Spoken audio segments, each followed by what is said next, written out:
everybody.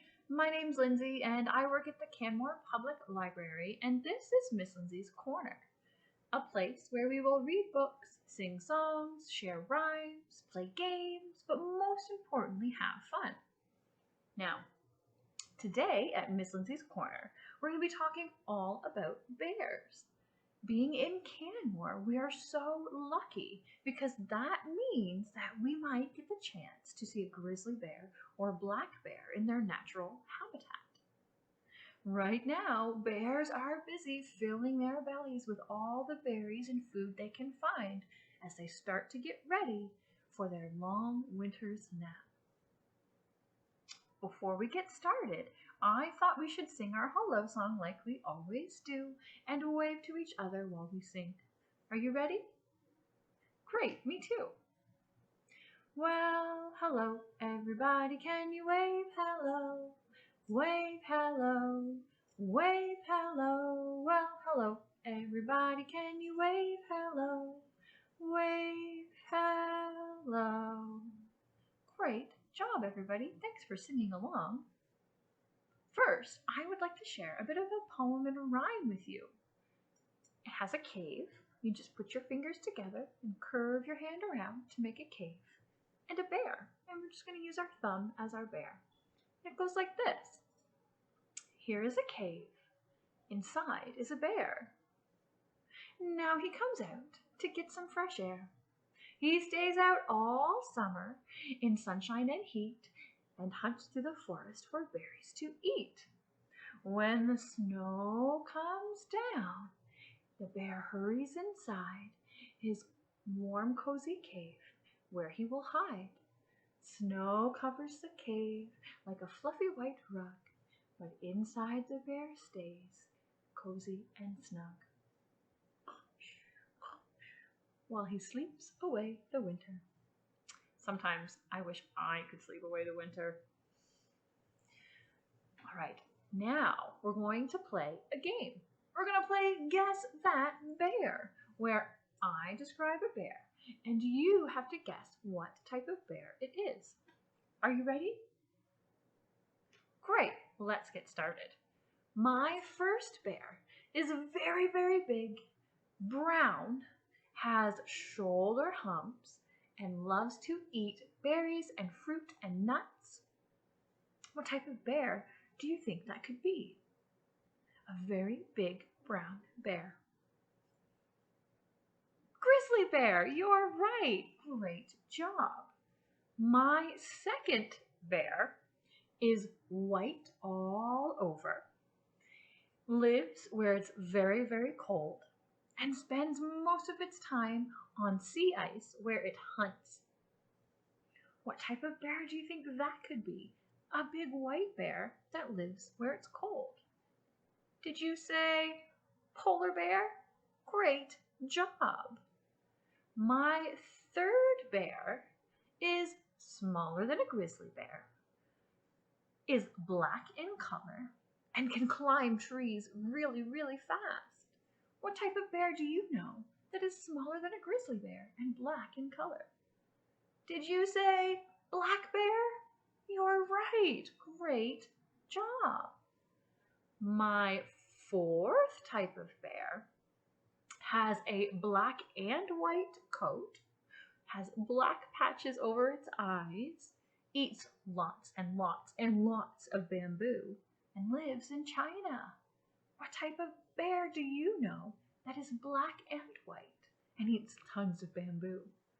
Did you say panda bear? Great job. They're so cute and cuddly looking, but I wouldn't try to cuddle one. My fifth bear loves cuddling at night, is smaller than the rest of the bears we've talked about, and can be any color. What type of bear is perfect for cuddling at night? Did you say teddy bear? You're right. I think they might be my favorite kind. Now I have a song about the different types of bears. And I'm going to use my grizzly bear in my song. And I have a teeny tiny little polar bear. and I have my teddy bear. It goes like this. Grizzly bears are big and brown, big and brown, big and brown. Grizzly bears are big and brown, and they live in the woods. Polar bears are soft and white, soft and white, soft and white. Polar bears are soft and white, and they live where it's cold. Teddy bears are just my size, just my size, just my size. Teddy bears are just my size to cuddle with at night. Great job, everybody. Now I think we're ready to read a story. Now, my story today is called Otto the Book Bear. It's about this bear named Otto who comes alive and comes out of his book. Otto the Book Bear. Once upon a time, Otto was a book bear. He lived in a book on a shelf in a house, and he was at his happiest when children read his book. But Otto also had a special secret. When no one was looking, he came to life. Look at Otto walking right off the page. Otto loved to explore the house, to read his favorite stories, and practice his writing.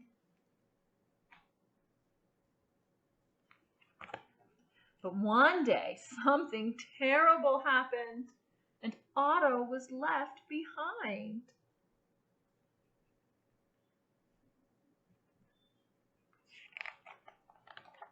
Otto didn't like being all alone, so he made a plan, packed a bag, and set off on a new adventure. But the world outside made Otto feel very, very small. Nobody seemed to notice him. Can you spot Otto? Right down there, just a tiny little book bear. Otto began to search the city, hoping to find a new place to live. But nowhere he went felt like home. It was too busy, too wet, too cold, or too smoky. Too high, too windy, and too unwelcoming. Otto didn't like living in the city, and he missed his warm book. He was starting to feel downhearted, but he decided to pick up his bags and carry on walking. And just when he thought he couldn't walk any further, when he felt cold and tired, Otto saw a place that looked full of light and hope. He went inside and found, what building do you think that might be? What building do you think he found? He found rows and rows of books.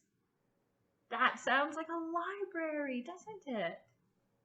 Otto began to climb, and there at the end of the shelf, he saw something. Could it be? What do you think? It was another book bear.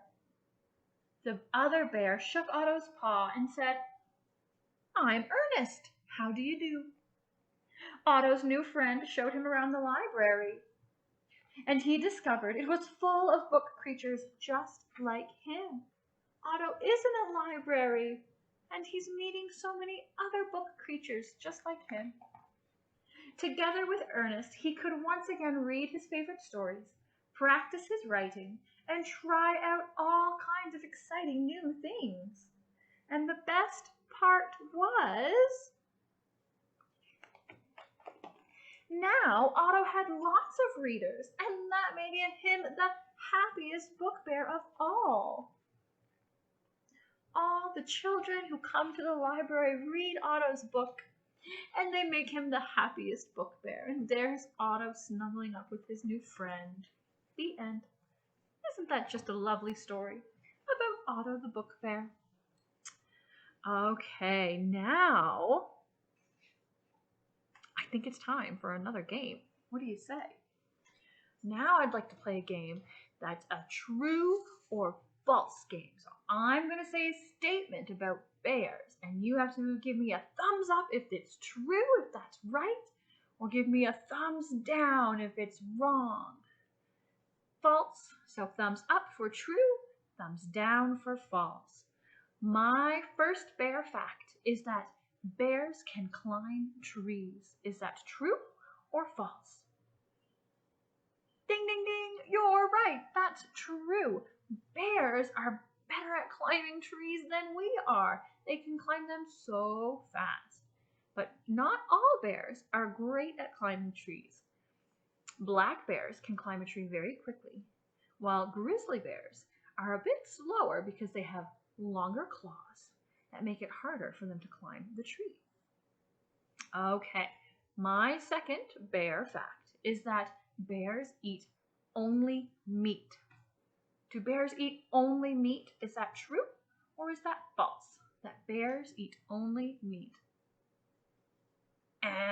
You're right, that's false. Bears are omnivores. That means they eat vegetables and meat. And in fact, most bears around here eat more berries and nuts and fruits and roots than anything else.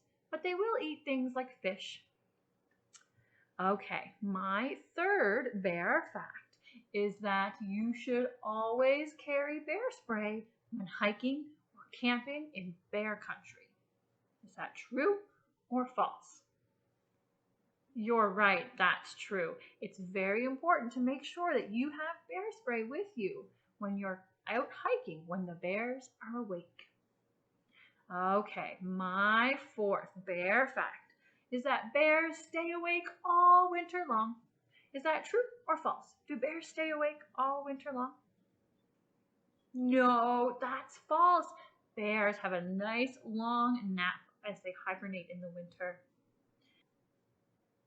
Okay, my fifth and final fact about bears is that people should never feed bears.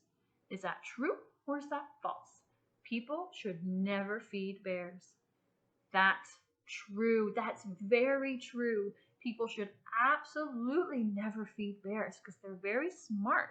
And then they'll start looking for food from humans all the time. And that's very dangerous for humans and for bears. So we never feed the bears.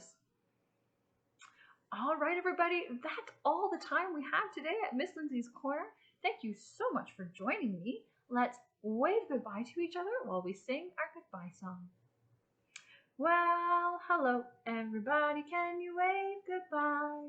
Wave goodbye, wave goodbye. Well, hello, everybody, can you wave goodbye? Wave goodbye. Goodbye, everybody. Thank you oh so much for joining me, and I'll see you next time.